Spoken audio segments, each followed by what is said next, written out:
The illusion of the crowd. Look at your life. Look at the way you walk, the way you think, the way you love, and the way you pray. Is it yours? Or have you simply borrowed it from the marketplace? For centuries, humanity has lived in a deep, hypnotic sleep. You are born like a clean, pure mirror, reflecting the sky, reflecting the stars. But the moment you open your eyes, the crowd is waiting for you.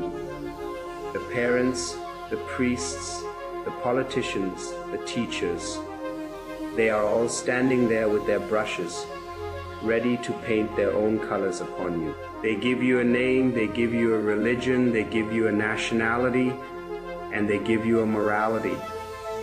And by the time you grow up, the mirror is completely covered in dust.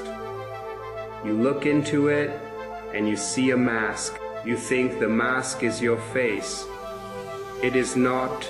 This is the fundamental crime committed against human consciousness. You have been cut off from your roots.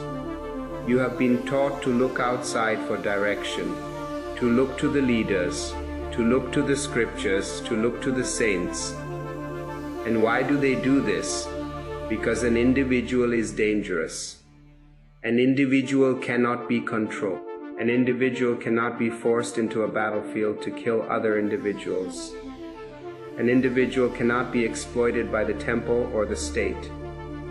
The crowd wants you to be a sheep. The moment you become a sheep, you are safe, and they are safe from you. But remember, the sheep never knows the thrill of the high mountains. The sheep never knows what it means waking up from the dream. To be motivational does not mean to give you a new ambition. The politicians give you ambition. Become the prime minister. Become the president. The businessmen give you ambition. Accumulate wealth. Build a bigger house. Even the so-called religious leaders give you ambition. Achieve paradise. Attain virtue. I tell you, all ambition is a disease. Ambition means you are not happy where you are. Ambition means you are projecting your happiness into the future. A future that never comes. The faster you run, the more thirsty you become. And one day you fall dead without ever having tasted the water of life.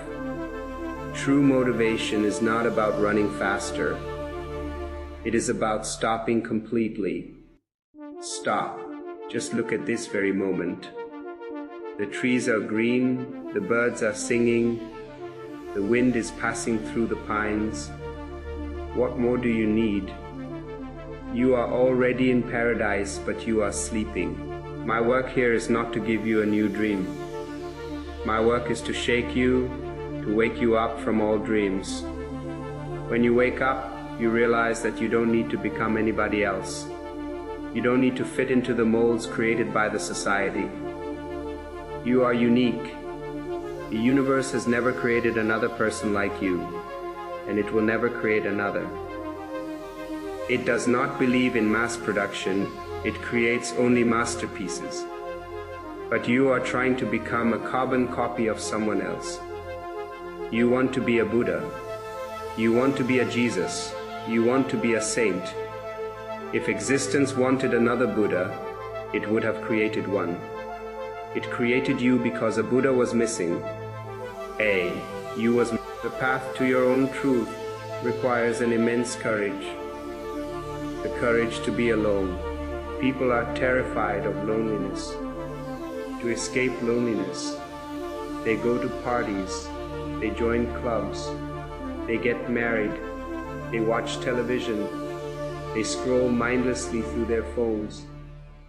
They are constantly looking for something to distract them from themselves. Why? Because the moment you are alone, the silence, you see that you don't know who you are. The emptiness scares you. But I tell you, don't fly away from this emptiness. This emptiness is not a negative space. It is the womb of your being. Enter into it. Sit silently. Let the thoughts come and go, like clouds in the sky. But don't get attached to them. The moment you become a witness, a miracle happens. The thoughts begin to disappear. The dust settles, and for the first time, you see your original face. You realize that you are not the body. You are not the mind. You are not your emotions. You are the pure consciousness that observes them all. And in that realization, all fear vanishes. How can you be afraid when you know that your core is immortal? How can you be miserable when you realize that you are connected to the whole universe? You become a celebratory being. You don't need a reason to be happy. Your very breath becomes a dance. Your very existence becomes a song. Drop all your burdens. Drop the guilt that the priests have given you.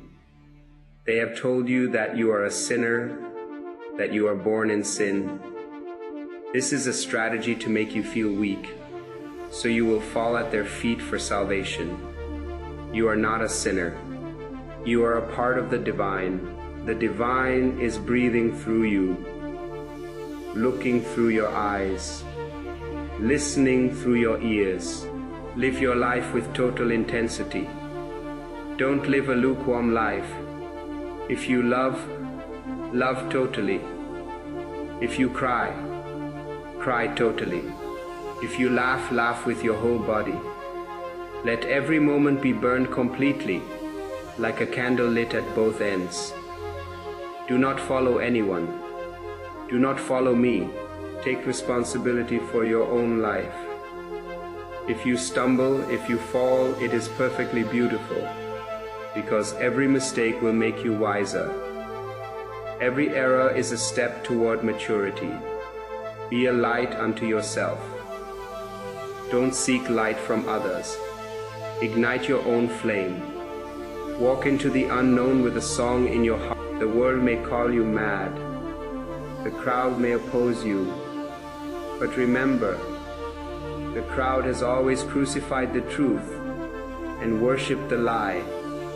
Let them talk. Your joy, your silence, your freedom is the only answer.